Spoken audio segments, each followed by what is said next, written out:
Hello and thanks for joining us. This is the Signature TV News Update. I am Marvelous Bowman. In the headlines, reactions trail the defection of Cross River State Governor Ben Ayade to the All Progressives Congress. Civil society organization launches an awareness campaign to increase the consciousness of Nigerians to COVID-19. 2 killed as gas explosion rocks Olusegun Obasanjo Presidential Library. And now the details. Reactions has continued to trail the recent defection of the Cross River State Governor Ben Ayade to the ruling All Progressives Congress (APC) from the People's Democratic Party (PDP). The Minister of State for Labor and Employment, Festus Keyamo, took to Twitter to congratulate the governor, whom he described as one of the most cerebral, the most progressive, the most enlightened, and the most accomplished governor.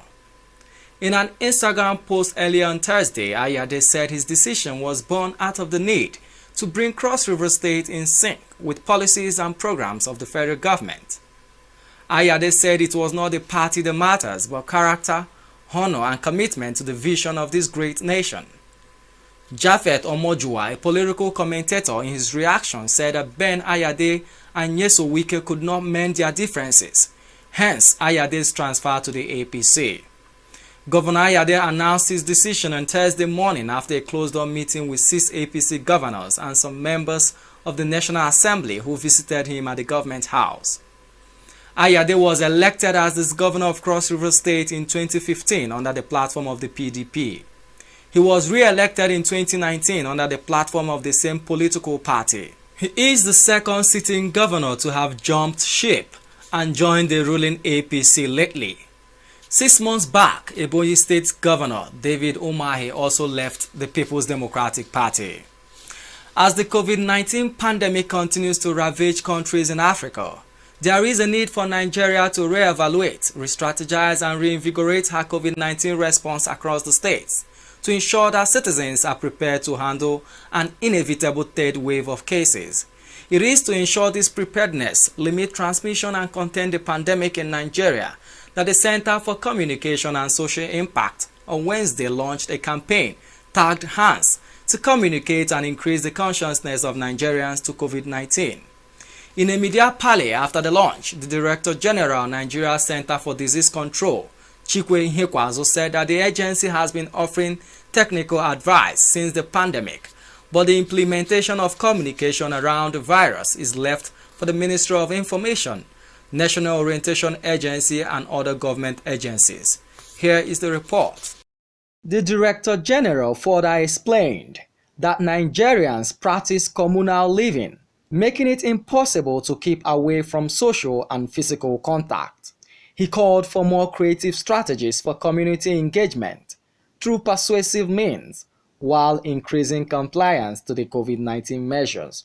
Our role at NCDC really has been to offer technical advice around the substance, given that it's an issue that we understand, but the actual implementation of communication has really been across the government agencies that have been that lead on for us in Nigeria. To be honest, because of the way we live normally, we work, we socialize, we pray, we dance, we live together.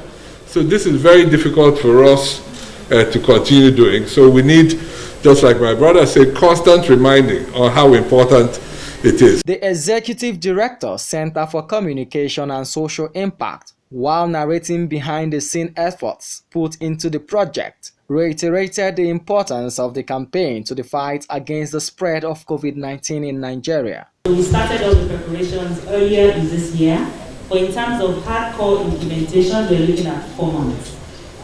So it's 4 months of community mobilization, 4 months of intervention in the schools, 4 months of working across the social media platforms and every other aspect that we plan to have.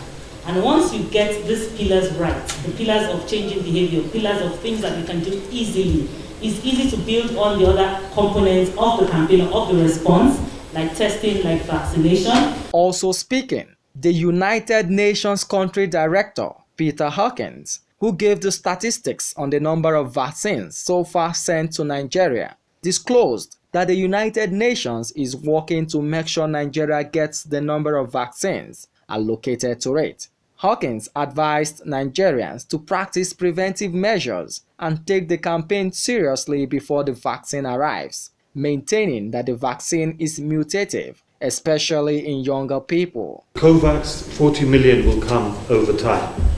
Only 3.924 million doses have arrived so far. Our aim is to get to vaccinate over 100 million people in Nigeria. That is going to take a long time. The success so far has been very, very positive, but it's going to take, I think it's 1.8 million at the moment have taken the first dose, and the second dose will be taken between now and the 12th of July. That is a success, but it's a small success that we need to build on. And it's not the solution. The solution is when you take preventative measures plus the vaccine. The vaccine is also mutating. It's trying to survive. It's trying to, and we've seen it's getting to younger and younger people. So addressing it at school level is a critical message to our younger brothers and sisters to take measures themselves.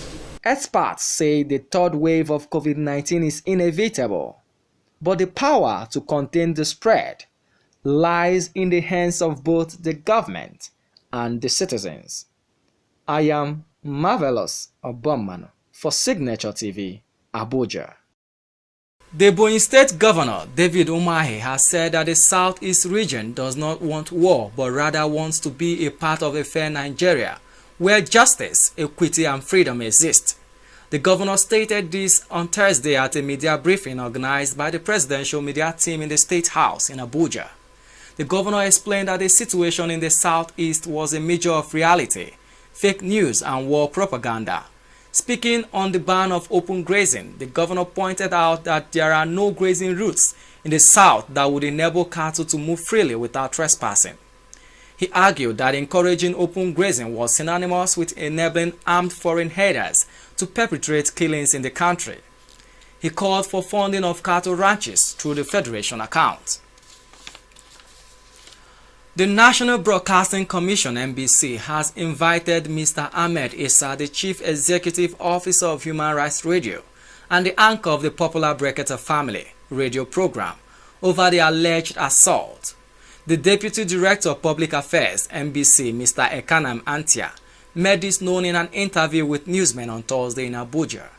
He said that the invitation would enable the Commission as a regulatory body for the broadcast media to know the circumstances surrounding the situation that led to the assault. Antia also urged broadcasters to recognize the power they have and exercise such with great responsibility and sensitivity. He therefore appealed to broadcasters to focus on programs that address issues concerning peace and patriotism and profile solutions. Ahmed Issa, known as Ordinary President, was captured in a BBC Africa Eye documentary, slapping a woman who allegedly set a young girl's hair on fire over witchcraft allegation.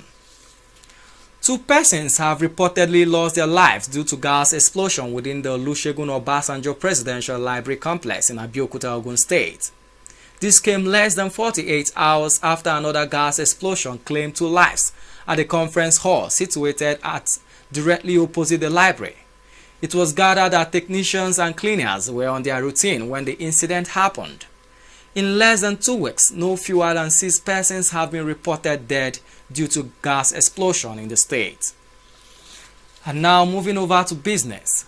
Power was restored to Kaduna State on Wednesday night after 3 days of blackout due to the strike of Nigeria Labour Congress in the state. This is coming hours after the NLC suspended its 5-day warning strike in the state. Spokesperson of the Kaduna Electricity Distribution Company in the state, Abdulaziz Abdullahi, announced in a statement on Wednesday that power was restored around 10:30 p.m. The Nigeria Labour Congress had announced the suspension of its 5-day warning strike in Kaduna State on Wednesday, following an invitation from the Minister of Labour and Employment, Senator Chris Ngige, to the 2 parties for a meeting and maintenance of status quo pending the resolution of the issues in contention. And now on the foreign scene. Ethiopia's general election will now take place on 21st June, 16 days later than planned, the Electoral Board has announced. The country was supposed to hold nationwide elections last year, but they were postponed because of the coronavirus pandemic. The delay contributed to the escalation of political tension as some groups accused Prime Minister Abiy Ahmed's administration of using the pandemic as a pretext to stay in power illegally. The elections were then rescheduled to be held on 5th of June in most parts of the country, while in the capital, Addis Ababa, they were set to be held a week later. However, the Electoral Board revealed last week that logistical and operational difficulties, including belated voter registration in some areas due to recurrence and violence it met, would be possible to conduct the polls as scheduled. And now moving to entertainment. Veteran actor Adewale Elosho has reacted to Babe Jesha's ongoing sexual assault and child molestation case. The president of the Association of Nigeria Theatre Practitioners in a video pleaded with the girl's foster mother, Princess, to have mercy on Baba Ijesha. He urged her to consider the years of friendship between her and Baba Ijesha and not to allow the fight to bring up another issue. Still pleading on behalf of Baba Ijesha, Elosho called on the Commissioner of Police to ensure a thorough investigation of the case. Before we end the news, a recap of our major stories. Reactions trailed the defection of Cross River State Governor Ben Ayade to the All Progressives Congress. Civil society organization launches an awareness campaign to increase the consciousness of Nigerians to COVID-19. 2 killed as gas explosion rocks Olusegun Obasanjo Presidential Library. Safety and security begins with you. Be patriotic. Report any suspicious activity to law enforcement agencies. Please stay safe. That's the Signature TV News Update. On behalf of my producer, Damilola Abudu, I am Marvelous Obomanu. Thanks for watching.